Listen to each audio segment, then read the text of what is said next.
Namaku Rima. Aku adalah seorang istri yang memiliki suami yang sangat bekerja keras untuk kehidupan kami, saya dan anak. Suami saya biasa lembur pulang tengah malam dan kemudian tertidur dan seperti biasa menjalankan rutinitasnya untuk mengantar anak kami satu-satunya bernama Jelita berusia 7 tahun untuk pergi sekolah. Suamiku adalah suami yang tidak romantis. Setiap hari memang dia menciumku ketika dia pergi kerja atau pulang dari kerja. Tapi aku tidak memperdulikan begitu sangat karena aku pikir memang dia adalah tipe yang tidak romantis. Suamiku dan aku jarang berbicara satu sama lain.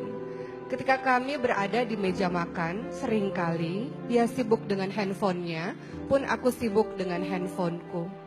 Tapi rumah tangga kami baik-baik saja. Aku bisa bermanja-manja dengannya dan dia memenuhi semua permintaan-permintaanku.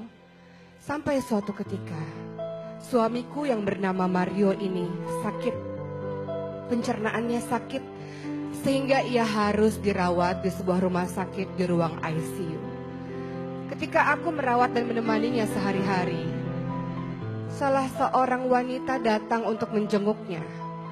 Wanita yang belakangan aku tahu bernama Meisha ini adalah temannya dulu ketika masih kuliah, teman suamiku. Namun ada yang berbeda dari Meisha. Wajahnya biasa saja, rupanya biasa saja, tapi matanya memancarkan kehangatan. Dan setiap kali Meisha berbicara, senantiasa mulut yang keluar, kalimat yang keluar dari mulutnya adalah kalimat-kalimat yang mungkin saja setiap orang yang mendengarkan akan jatuh cinta pada Meisha. Dan aku merasa ada yang berbeda dari mata suamiku ketika memandang Meisha. Pendar mata yang tidak pernah aku lihat sebelumnya. Bahkan suamiku tidak pernah melihatku dengan pandangan seperti itu. Aku baru tahu Meisha bertemu dengan suamiku 5 bulan yang lalu dalam sebuah pekerjaan. Dan aku ingat-ingat 5 bulan yang lalu suamiku juga sangat baik. Memberikan perhatian yang luar biasa terhadapku. Dan tak jarang memberikan banyak sekali barang-barang baru untukku. Beberapa saat kemudian hari terus berjalan. Dan Meisha kembali lagi untuk menjenguk suamiku. Saat itu aku sedang menyuapi suamiku. Dan aku merasa sangat kesal karena suamiku tidak juga mau makan. Tubuhnya semakin lama semakin mengurus. Dan Meisha memberi isyarat padaku untuk memberikan piring tersebut ke tangannya. Dan aku pun menyerahkan begitu saja pada Meisha. Meisha mulai menyuapi suamiku. Dan makanan itu habis. Suamiku memakan setiap suapan dari tangan Meisha. Hatiku sakit sekali melihat pemandangan itu. Kenapa dengan tanganku sendiri suamiku tidak mau untuk menghabiskan makanannya. Tapi di tangan Meisha dia mau menghabiskannya. Kemudian aku merasa bahwa rasa sakit ini lebih sakit daripada aku memeluk tubuh suamiku dan suamiku membelakangiku.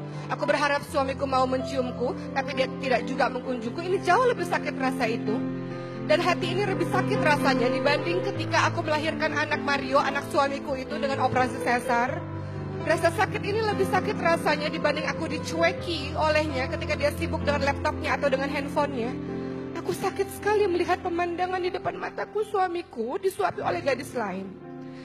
Kemudian, aku tak punya alasan untuk membenci Meisha.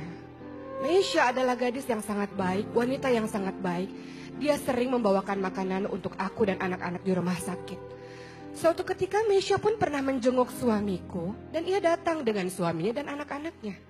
Maka apa alasan aku untuk membenci wanita yang sangat baik tersebut? Di suatu sore, ketika hujan rintik-rintik, aku pulang sebentar dan aku bertemu dengan anakku Jelita di rumah. Dan anakku mengatakan, "Mama, aku baru saja menemukan passwordnya ayah. Dan Mama lihat, ayah lagi kirim-kiriman email dengan Tante Meisha. Mama mau baca," kata Jelita. Maka aku pun membaca email yang dikirimkan oleh Mario suamiku terhadap Meisha. Dan apa isi dari email tersebut? Suamiku mengatakan, "Meisha, kau tahu, sudah lama aku memendam rasa cinta terhadapmu. Terima kasih Meisha yang telah hadir dalam kehidupanku. Dan kau satu-satunya yang ada dalam hatiku. Aku tidak tahu apakah aku mencintai istriku atau tidak. Kalaupun aku mencintainya, itu karena aku adalah suaminya dan dia adalah istriku. Kalaupun aku mencintainya, itu karena dia adalah ibu bagi anak-anakku. Kau tahu Mesya, sebenarnya tubuhku, hartaku milik istriku, tapi hatiku hanya milikmu, wahai Mesya. Kalimat tersebut sangat membuatku kaget dan aku tak tahan menahan air mataku.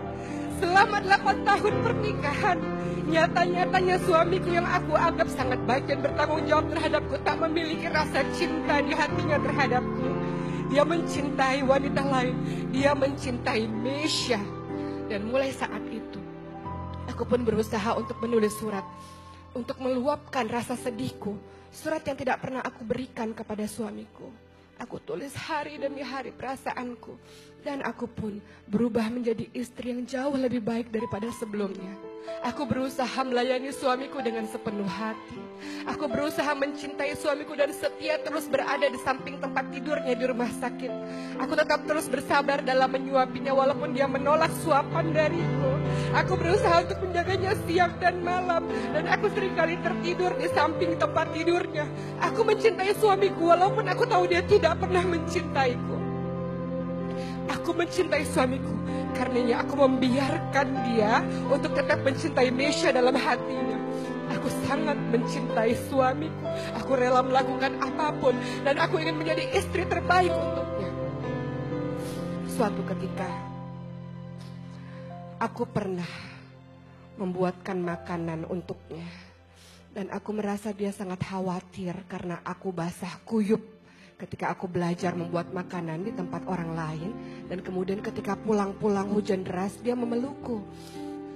Dan apa yang dilakukan oleh suamiku tersebut, dia merasa kasihan terhadapku. Dan aku melihat ada mata yang memancar kepadaku dengan perasaan penuh cinta. Apakah itu artinya suamiku mencintaiku? Entahlah.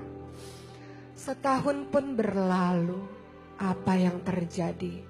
Ada Mesya dan Jelita di sebuah tempat pemakaman, dan Jelita dengan isak tangis yang menyerahkan begitu banyak surat kepada Mesya.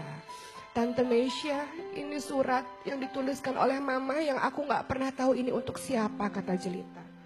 Maka Mesya pun mulai membuka surat demi surat yang nyatanya surat tersebut ditujukan kepada Mario, sang suami Rima ini. Di dalam surat tersebut, sang istri Rima ini menulis, suamiku, aku teringat beberapa tahun yang lalu kita bertemu dalam sebuah kantor. Aku merasa aku begitu jatuh cinta padamu dan aku merasa engkau pun membalas cintaku. Suamiku, engkau tahu betapa aku sangat overprotective terhadapmu karena aku sangat mencintaimu. Aku sangat posesif terhadapmu. Aku ingin selalu tahu di mana engkau berada dan aku selalu ingin engkau senantiasa bersamaku. Tapi suamiku, aku baru menyadari bahwa semua yang terjadi dalam pernikahan kita adalah tidak seperti terlihat. Bahwa ternyata engkau tidak mencintaiku, suamiku. Tapi tidak apa-apa. Setelah aku tahu itu, suamiku, aku berjanji aku tidak akan pernah bertengkar dengan ibumu lagi. Aku berjanji jadi istri yang terbaik. Tapi sampai akhir, wahai suamiku, aku tidak pernah melihat mata itu memandang cinta terhadapku. Sebaliknya, aku melihat matamu selalu berbinar-binar ketika melihat Mesya. Suamiku, aku tahu sejak engkau bertemu dengan Mesya, aku melihat engkau sangat baik terhadapku. Engkau memberikan semua yang aku suka. Aku tahu suamiku, walaupun engkau tidak mencintaiku, engkau berusaha untuk bersikap baik padaku. Karena engkau adalah laki-laki yang mengagungkan pernikahan. Engkau laki-laki yang memegang teguh dalam komitmen pernikahan, walau hatimu tidak bersamaku. Maka suamiku, pada hari ini adalah hari pernikahan kita. Aku tidak ingin terjadi seperti 1 tahun yang lalu ketika engkau pulang dengan larut malam. Aku pada hari ini belajar memasak, suamiku. Belajar memasak rumah Bude Tati, suamiku. Aku menaiki motor dengan hujan yang sangat deras. Aku berharap membuatkan makanan terenak sedunia untukmu, suamiku. Aku berharap engkau bisa mencintaiku setelah merasakan makanan buatanku itu. Namun ketika aku sampai di rumah, kemudian aku melihat bahwa engkau merasa khawatir terhadapku. Aku kaget melihatnya, suamiku. Karena aku tahu aku tidak pernah melihat pandangan itu terhadapku. Dan apa yang terjadi, engkau memelukku dan engkau merasa sangat khawatir terhadapku. Aku melihat ada pendar-pendar cinta di matamu. Benarkah itu wahai suamiku? Ketika Mesya menutup surat tersebut, maka berlinanganlah air matanya.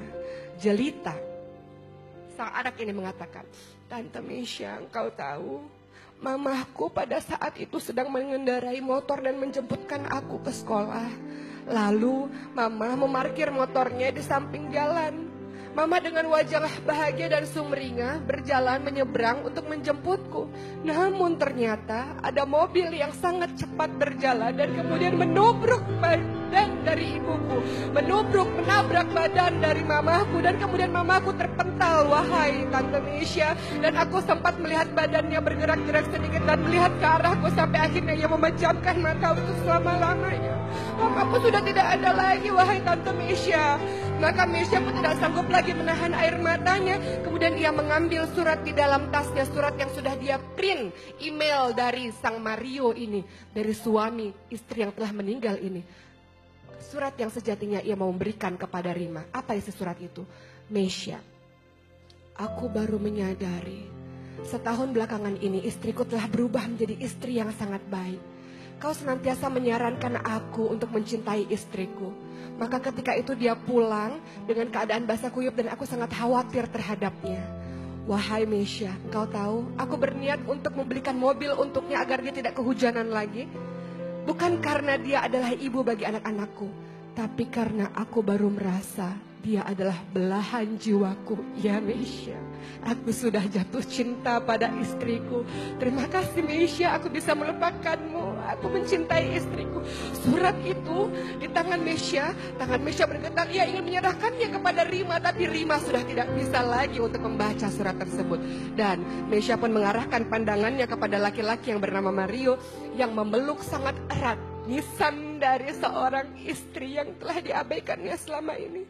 Maka Mario memeluk nisan itu dengan sangat kuat dan ia menangis sejadi-jadinya tanpa berucap sepatah kata pun. Lihat, akulah suami, kata Mario, orang yang memang telah berselingkuh pikiran dan hati, memikirkan wanita lain, bukan memikirkan istriku sendiri. Maka Mario pun terus menangis dan Mesya mengatakan, lihat, inilah kisah bagaimana baru merasakan cinta yang sangat dahsyat ketika orang itu telah tiada. Kisah ini mendatangkan pembelajaran berharga untuk kita. Mungkin kita tidak berselingkuh secara fisik, tapi pikiran dan hati kita memikirkan pria lain. Pikiran dan hati kita memikirkan wanita lain. Rumah tangga yang sejatinya di dalam Al-Quran dikatakan sebagai mistakon warizo, sebagai seorang perjanjian, sebagai sebuah perjanjian yang kokoh. Kemudian kita nodai dengan apa? Dengan kita memikirkan orang lain. Ingat, pernikahan adalah perjanjian, adalah amanah. Bagaimana kita sejatinya berusaha mencintai pasangan kita karena dia yang terbaik, karena dia jodoh yang terbaik yang diberikan oleh Allah Subhanahu wa Ta'ala. Maka hindarkan diri kita dari memikirkan orang lain, memikirkan orang yang haram untuk kita, dan senantiasa luruskan pikiran kita, hati kita untuk mencintai suami, untuk mencintai istri yang dihalalkan Allah untuk kita. Insya Allah mudah-mudahan kita menjadi pasangan yang saling menjaga kesetiaan satu sama lain. Maka kehidupan rumah tangga sakinah, mawaddah, warahmah insya Allah mudah-mudahan menjadi pembelajaran.